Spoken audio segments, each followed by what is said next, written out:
Guys, eto na nga pala yung mga fairings ni Raider. Pinapalit na natin siya at nung last vlog natin, naghahanap tayo ng kaswap doon sa ating carbon fairings. At eto na nga, ivory white yung nakuha natin. Kompleto siya with fairings sa headlight, sa likod ng headlight, tapalodo, sa likod white siya. Leg shields underneath at yung bulsa kasama pati yung cover niya. Nagbubuo kasi tayo ng isa pang Raider. So ito yung isa nating Raider na pinang-show. Hindi naman natin magamit sa kalsada dahil nga nagpalit na tayo ng chassis at magpapalit na rin tayo ng crankshell. Wala siyang side mirror, wala siyang plate number, kaya hindi siya street legal. Ngayon, gagawa tayo ng bagong Raider na street legal. So ito na yung motor na tinayo natin, wala pa siyang engine dahil ayun yung engine niya, nakakalas pa.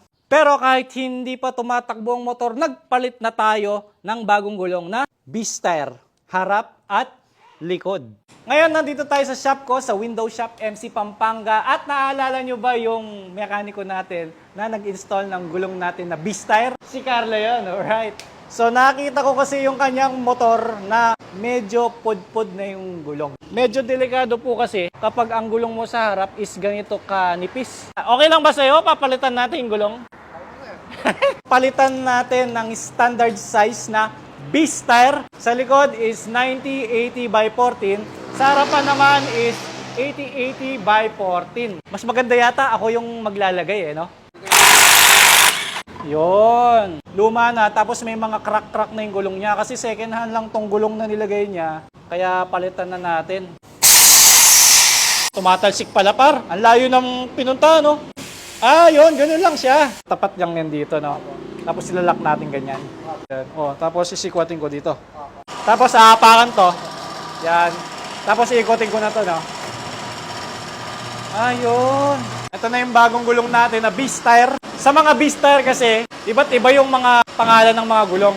So ito naman is Flash. Ito yung common na binibili ng mga customer namin. Kasi ito na yung nasubukan nila at talagang tumatagal sa pang-araw-araw na ginagamit nila yung motor. Hindi siya sobrang mahal. Tulad nito, 1,100 pesos lang. 90-80 by 40 na siya. Bawat gulong meron silang indicator dito. So kapag panglikod ang gulong, ito rear. Pag ganyan yung rotation. So kung saan pa-rotate yung mags, doon natin itatapat yung rotation ng gulong. Tignan nyo yung nipis ng gulong nyo. Magkasing lapad na sila nung mags. Siyempre, yung contact niya sa kalsada, sobrang liit na lang. Kaya kung pambabiyahe ni Parikoy, so siyempre, minsan uwi siyang pagod. Kailangan, nasa kondisyon yung motor niya. Unahin natin sa gulong, siyempre. O, eto na ngayon yung gulong niya. O, ang layo na sa mags, di ba? Mas malapad siya ng konti. O, di mas maganda yung kapit niya sa kalsada. Maganda yung likuan niya kumpara dun sa kanina, di ba?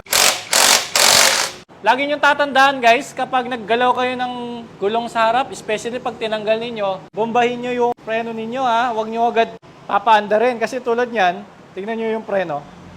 Oh, 'di ba? Lubog siya kasi meron siyang hangin o kaya na-push yung piston ng caliper natin sa harap. Kaya bombahin mo ganyan, yung titigas siya ulit. Ayan oh.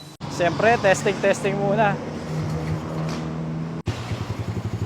Mukhang alam ko na kung ano ipapalitan ko next time dito, baterya. Par! Kargado ba to? Kaya pala eh. So hindi mahina yung baterya mo. Malakas lang yung compression dahil naka 59 ka. Okay. So good yung baterya mo. Oh. Kasi dapat may malasakit ka rin sa mga empleyado mo eh. Kasi namimigay nga tayo ng gulong sa ibang tao. Sarili mong mga staff. Hindi mo ba mabibigyan, di ba? Panahon naman na kayong mga nanonood ang bigyan ng bagong gulong. Kaya naman mag-comment kayo ngayon dito sa video namin kung sino yung mga gustong mapalitan ng bagong gulong ang mga motor nila. Palitan po natin yan ng bagong B-Style. Basta mag-comment lang po kayo ngayon at pipili po kami ng mga maswerteng mananalo sa comment section at i-announce namin ang nanalo sa March 6, 2025. Paris po ang ibibigay ko kahit anong motor. Aerox man yan, NMAX man yan, Click, Raider, Sniper. Mag-comment kayo ngayon at mag-follow na rin sa aming page para updated po kayo sa mga ipapamigay namin. Alright?